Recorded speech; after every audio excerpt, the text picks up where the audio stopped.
Alfred of Wessex seeks to unite the Isles under one banner.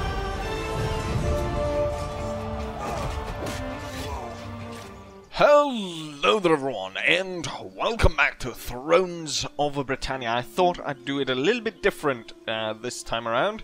Normally I do these recaps where I go over some of the stuff that happened, but I thought maybe I should do it this way instead, where I actually show you when it's actually happening and you'll get my reaction of the different events and so forth, rather than me doing this rather poor recap of it, trying to put words to stuff I've already recorded. So the first thing we're gonna do is, as you can see, By no means. Orda is actually ahead of me, and the thing, if you remember from last episode, basically what happened is I defeated the enemy at the bridge battle.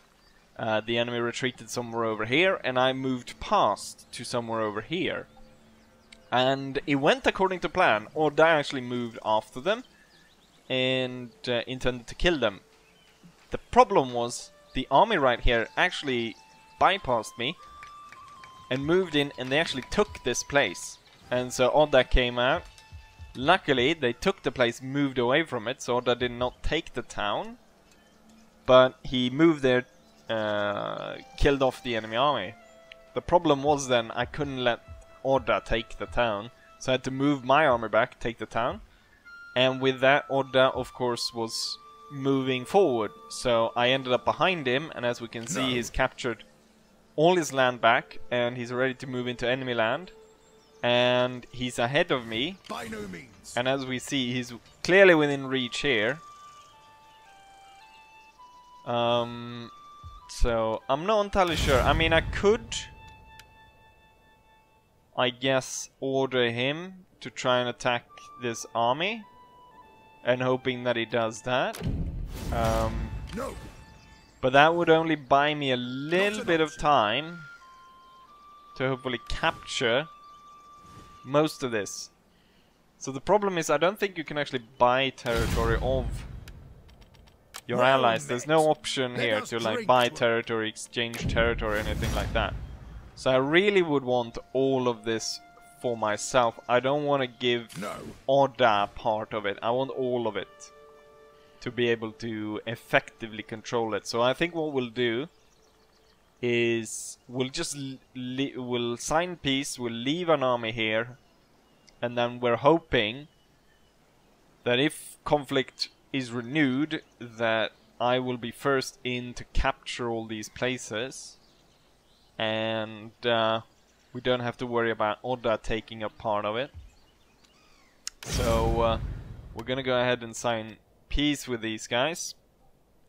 I mean, I could at this point, since I put the target on this guy, I guess what I could do is just let that go, and we're in reach, I think, of taking this next turn.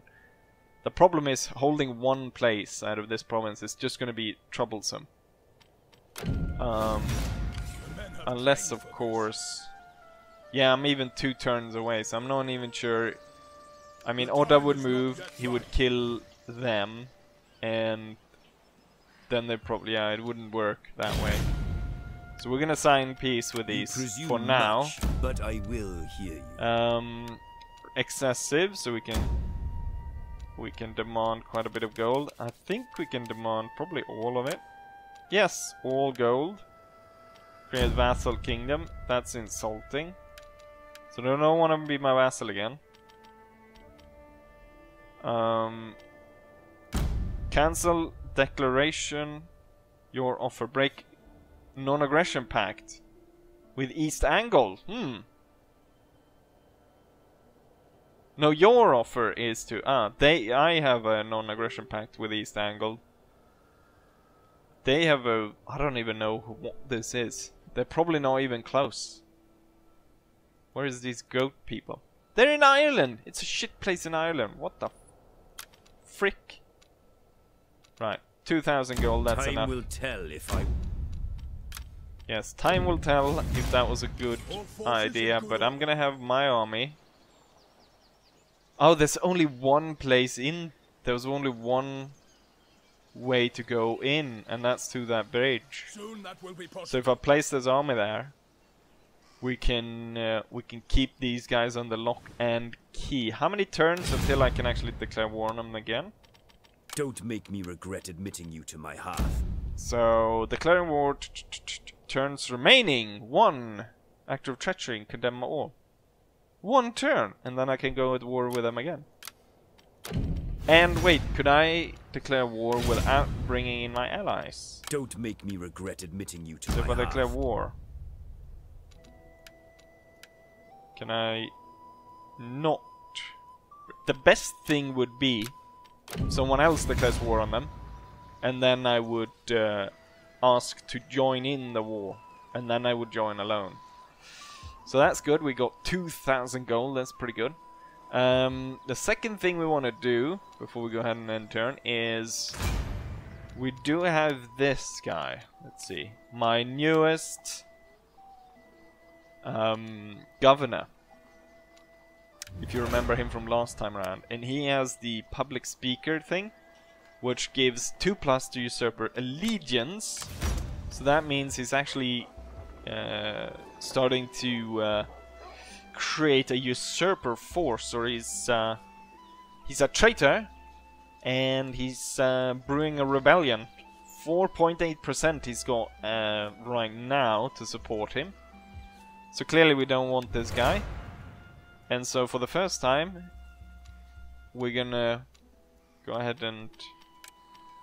I guess I'll have to go and find him through here. We're gonna go ahead and try to assassinate this bastard, which we have here. Assassinate is gonna cost me 1,200. So most of what I made out of that trade or that peace deal is gonna go towards killing this guy. Jesus Christ, 1,200. I can lower his influence, but no, we're gonna assassinate him. An unfortunate death. The target accidentally choked to death while eating. No one thinks the death was suspicious. Nice. And he choked to death, you say? I'm not too sure about that. Right, then we need a new governor. Someone, hopefully, that isn't a bloody rebel. So the choices are, we've got bowman, defender, and musterer. So you can muster a lot of cavalry.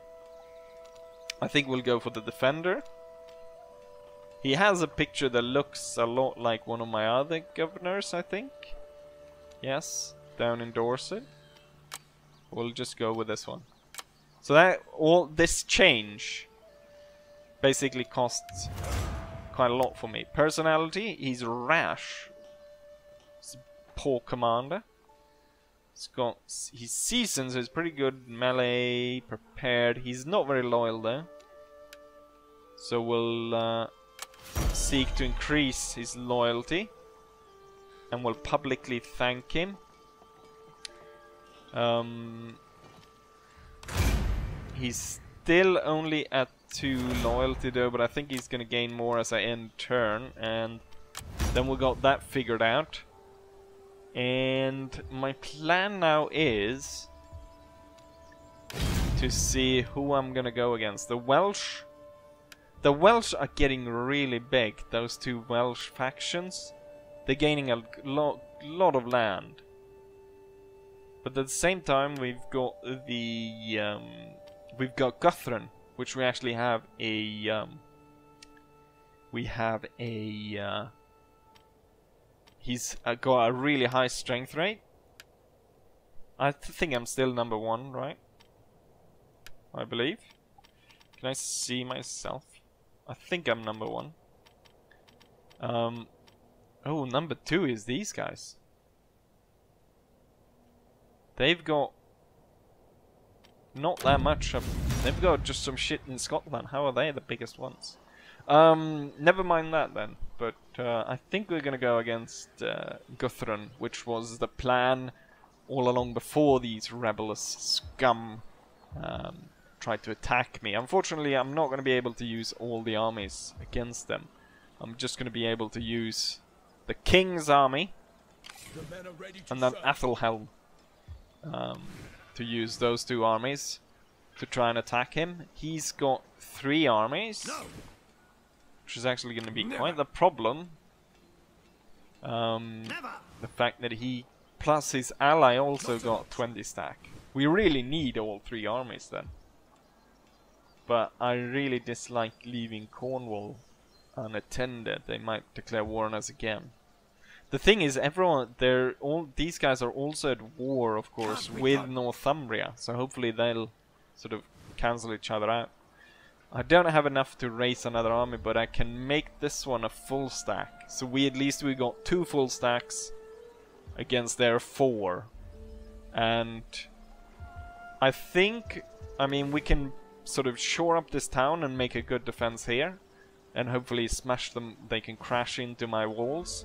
While Athelhelm goes through and raids the lower lands, taking a lot of stuff here. But with that said, let's go ahead and end turn, and I'll get back to you once something interesting happens. And we're back, because I'm actually ready to make some moves. Up until this point, there hasn't really been anything happening whatsoever. Like, absolutely nothing. Except for someone wanting more estates, but I think it's a guy that already has tons. However, something I did not notice was the fact that currently I have too many levies, which I didn't have a problem with before, but I think the limit increases when you're at war, and now I'm no longer at war, which means that the limit has decreased to 29. I can't remember what it was before, almost 40. So my provinces are getting really unhappy, plus Wolfsig, which is holding one of the newly conquered provinces, I think God Worship or whatever, it gives that province an extra 3 minus unhappiness, which means they have minus 7 at this point. So to remedy that, I thought, you know what, maybe I can get him a good wife. And Sunni Flugi Fugi is a faithful wife, which gives 2 public order, which is really good. So he will take her hand, and that will reduce it down to 5. So now we only have a risk of rebellion in Middlesex, which isn't going to be that much of a problem, because this is one of the targets during my invasion. And currently, as we look at the situation, Guthrun is in a losing war with Northumbria. So we can see a Northumbrian army has moved in, take a province here, and they clearly moved in to take a province here. I'm not entirely sure where the enemy is at this point, where he has got all those armies he had before. But as we can see, we got a Northumbrian army laying siege up here, which I think, I'm not entirely sure, but that might be Guthrun's capital, or maybe this is. So it's clearly not going well for Guthrun. So we want to capture as much as possible before everything falls apart for him. We've got some skill available. This is one of the new governors. And I'm gonna give him Priest to make sure that he's more loyal, but also it spreads faction allegiance, which is needed in this frontier province, which already have a bit of a problem with that. We have quite low public order as well. But yes, now it's time to declare war. So I think hopefully we can meet these guys in battle, I'm hoping. Or if we can peace maybe them out, because it's going to be kind of a stopping block for us to siege this place. But then again, we don't want the Northumbrians getting their hands on it, so it might be better to go straight for it. With that said, however, it's time. Do I go ahead and say bye-bye to Guthrun? So his strength rating was still 4. So his strength rating is still 4, so I'm not entirely sure why that is. Maybe it is the Northumbrians that marched past his armies or something, I don't know. Anyways, It's time to go to war. And all my allies obviously follow me, because only the loyal ones are left. And finally, we can start fighting Guthrum. It will be. We're gonna be able to jump and take a lot of provinces here very quickly. As we can see, this has nothing to protect it, so the white wyverns can jump from here to here to here, capture a lot of these smaller places before actually going for the town. So yeah, hopefully everything will go fine.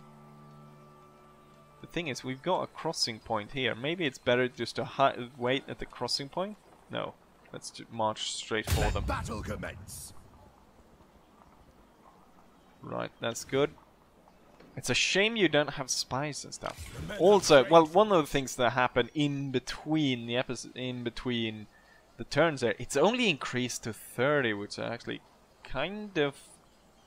I thought it would increase more. I don't know how to increase this.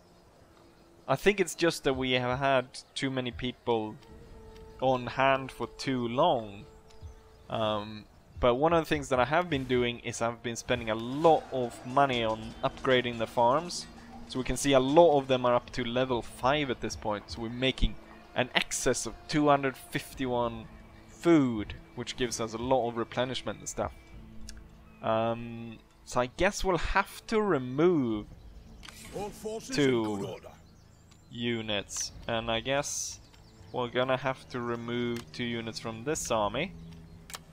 Actually, I should have removed the spearmen, the spear throwers instead. But now we kind of fixed the happiness problem. So there's no risk of rebellion at this point, but there's a lot of provinces still unhappy. Could go ahead and do the decree to increase public order. No, not that one. The law enacted one. Allegiance and... I believe a lot of the problems come from allegiance to others, and the king should have, well, plenty enough influence.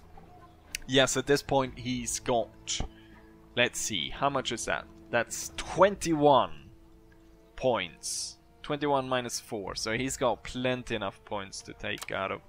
So I think we'll go ahead and enact the new laws. And that should help us further to stave off problems in the kingdom. Let's go into economics. So we can see here, boom, suddenly it's all fine. This one is at 0, but that's going to change once we take over the capital.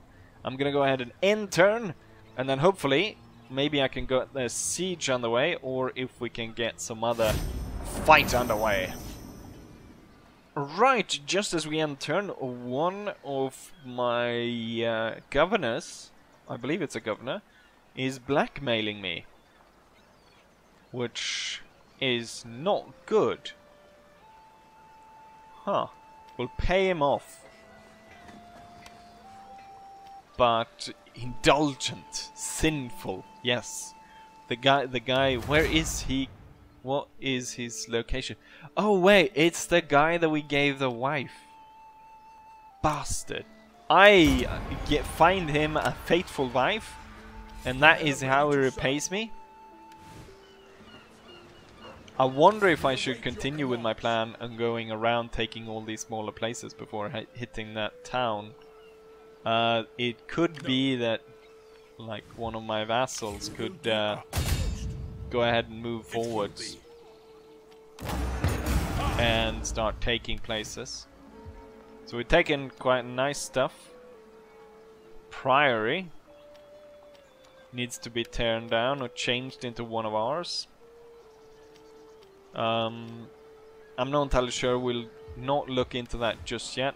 Really nice though that they have a royal lodge, that's fully upgraded building. We await your command. It's time to lay the siege over here. So one of the things that I did during the sort of lull of the fighting was that I was able to upgrade the siege equipment. So now I've got heavier siege equipment, or medium siege equipment, which is pretty good. We will prevail. So that should go pretty fine. At this point we can see that Northumbrians are completely falling apart. They've lost tons of territory throughout, and we need to capture as much of this as possible. This, we should have had that province.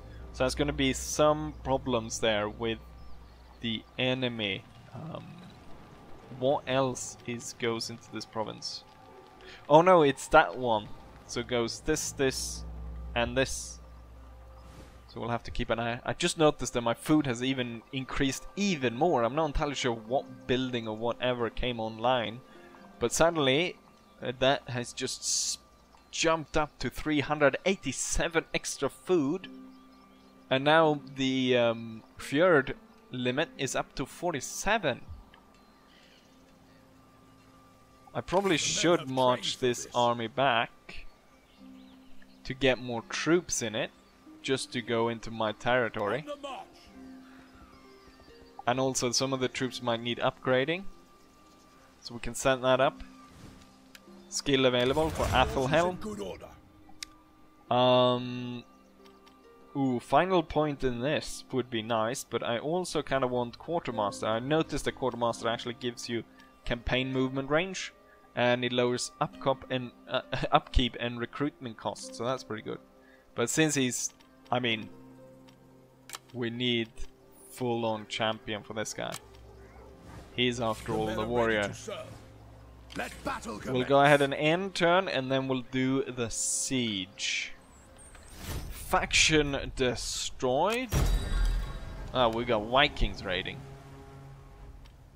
We got some other stuff. Well, this army has to be mobilized to go against this Viking force. I'm gonna set them for a target. I'm gonna set the target because clearly this army is on its move, on the way, so we don't want that to go and capture a load of places. What I noticed though is that Can't be done. the East Angles are back, and they just defeated the 20 stack that the Northumbrians had there. So they're back in force, and I need to move at full speed now to lay siege to this town. So that's what we're gonna do. That should be a pretty easy siege. Unfortunately, it's gonna be a winter siege, but it should be a pretty easy one. Skill Alfred gains another skill. But replenishment I think is pretty good. Faction allegiance, not that great thing to put points towards. Bard, fame, replenishment rate, scribe. Scribe only gives income all local provinces. I imagine it's because he's king and it gives to all. Wait, do I have 2 points? This character has 2 points to spend. Ooh. Siege engineer would be pretty cool. Hold that time for enemy, then we could just slowly kill them that way. Food. But I think pillager. No, we don't really sack, but quartermaster could be good. 2 points in quartermaster means that we can move him really quick. I think we'll have to conduct this siege a little bit different, because I think that we have done so much already in terms of how long this video is. So we'll have to do it rather quickly. But yeah, without further ado, let's go ahead and attack. Do not falter. Right, and through the mist we can see the enemy town.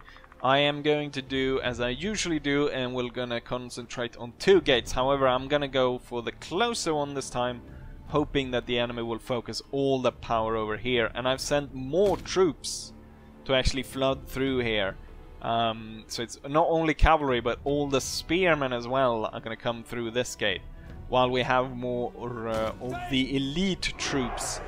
The king, the archers, and then the elite swordmen. One thing to note, I have upgraded, let's see, some of my men. So some of the spearmen are level 2 spearmen. Oh no, these are not actually upgraded. Fjord spearmen, but these are the level 2 ones you can recruit. But there is, I think this guy is upgraded, I believe. So the Sax warriors have been upgraded to male Sax warriors due to technology. But there we have it. Let's go ahead and start. Okay, so they have troops at both gates. They only have javelin men. Huh. Okay, so they have quite a lot. But I think I have enough, hopefully, to punch through here. We probably should have moved this tower further away. We're gonna go straight for it though. And we're gonna try to get the tower as close to this as possible so that we capture the gate. And I'm gonna focus in my archers to come at this guy right here.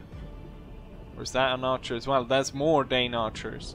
One of the things I noticed, they have better archers. Or they have, as we can see, archers with Gamberson on.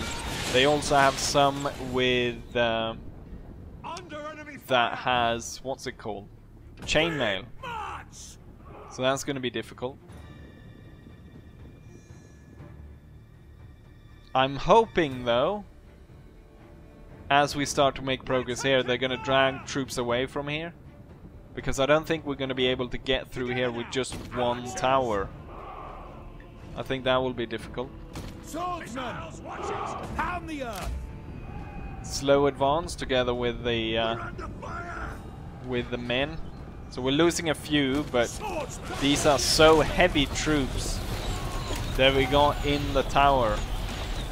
And at this point the towers are upgraded with cowhides to make sure that they do not that they're not going to be set on fire.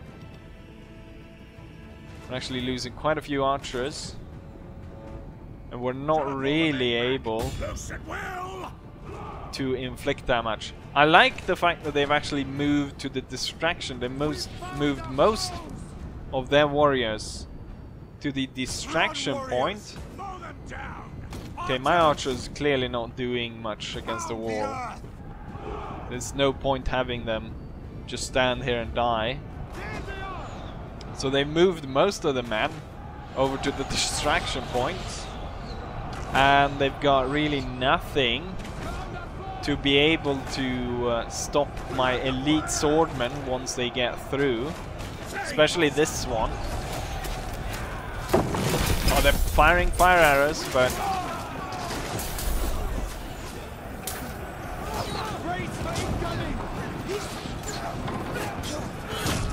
And the second one. The enemy's gates have been destroyed.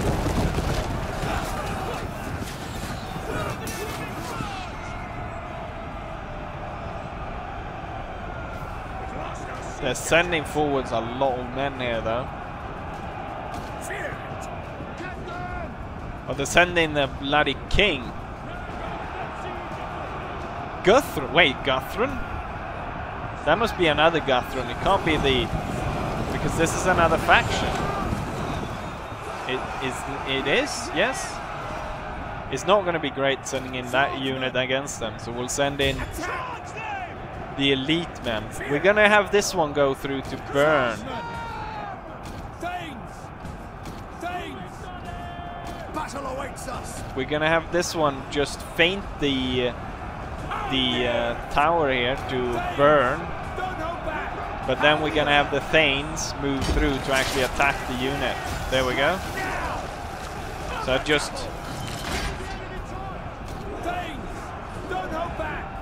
Now I want you to get through the bloody tower. Our general is under attack. Okay, the Thanes are through. And they managed to get away without getting a lot of oil on them.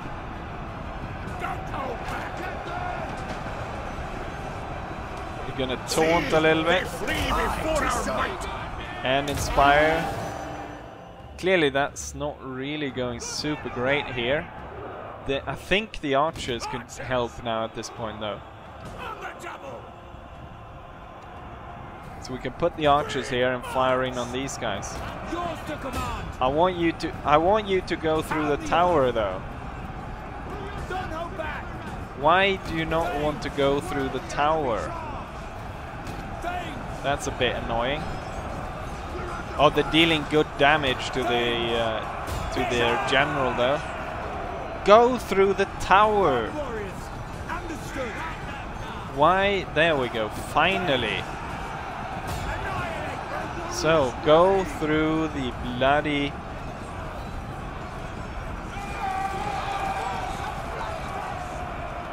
And now we got some flanking arrows coming in on these weaker troops.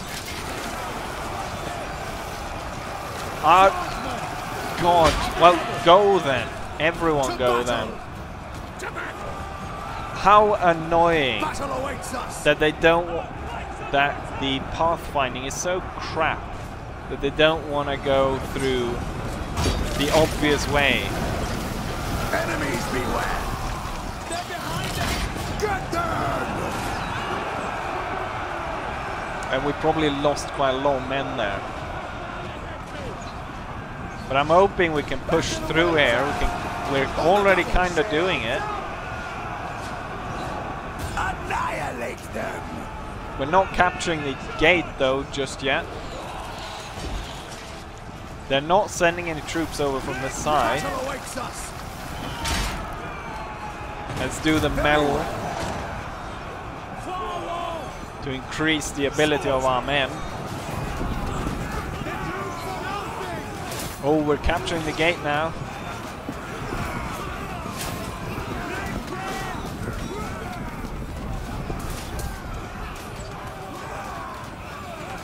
Get the bastards. Set for war.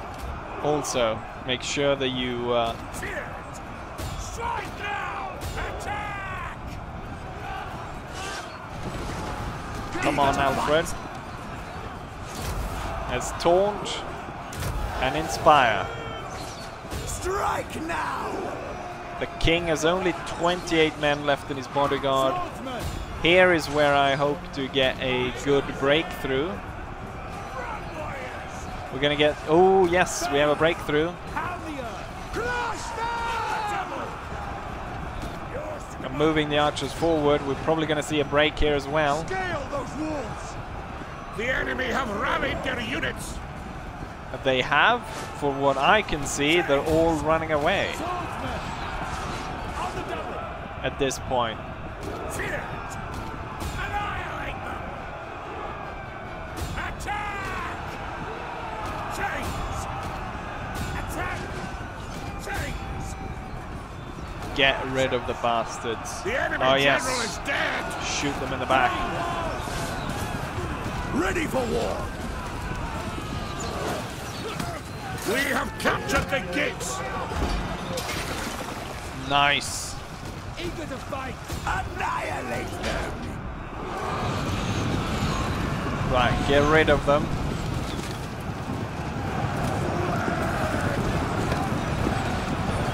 Pushing the enemy up against the gate.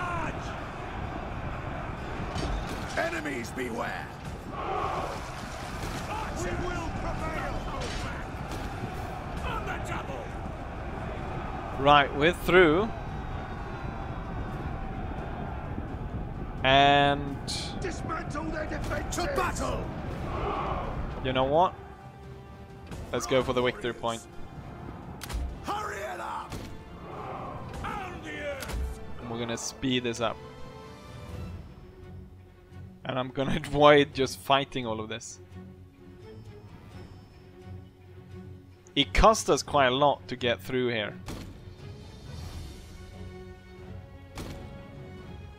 My archers.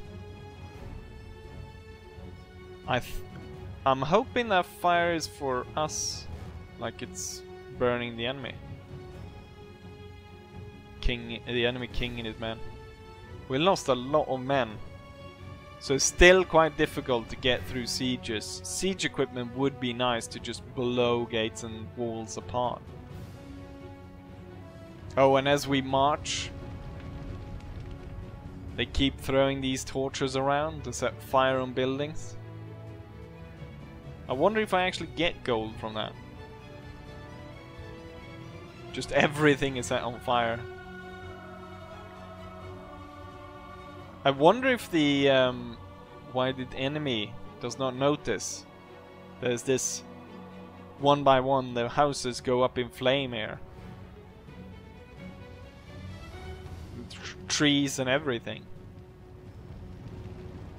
And it's funny how the flame jumps from, I mean, it jumped onto the well. Now it's setting fire to the big storehouse. Oh, and now we're setting fire to the inner part of the town as well.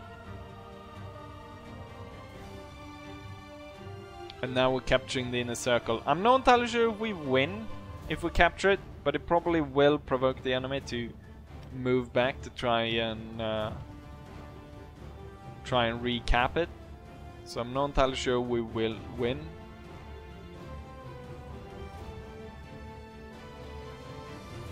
Chieftain's house is a victory point. Faction controlling, capture victory gets morale bonus. They will lose. They will lose once the points are down. Right. I think we lost a few men. Might be from some houses setting on fire or something like that. Oh, there's an enemy cavalry unit.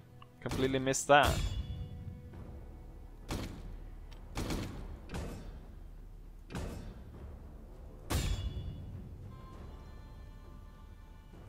That's probably not going to work out for them. We'll keep the archers here then, and these 3 units to protect, just to make sure that we win. And at this point we've got a few seconds left, and then victory is assured. We must avenge the fallen! That's it! We're off! Interestingly enough, the guy was actually called Guthrum, the commander of that group, which is of course the king of the East Angles. So interesting they're both called Guthrum. Decisive victory. Of course. And the town is ours. Which means we can put another governor here. We have some... oh, that's attrition for them. Buildings that were broken down. Should be able to fix that pretty good. And we'll have to put a governor here. But I think we'll do that off camera, as I've probably done a way too long episode. We do have... Northumbrians are not allied, but they're not enemies, so that we don't have to worry about that guy. But we do have to worry about this one, this army coming down. Now it has been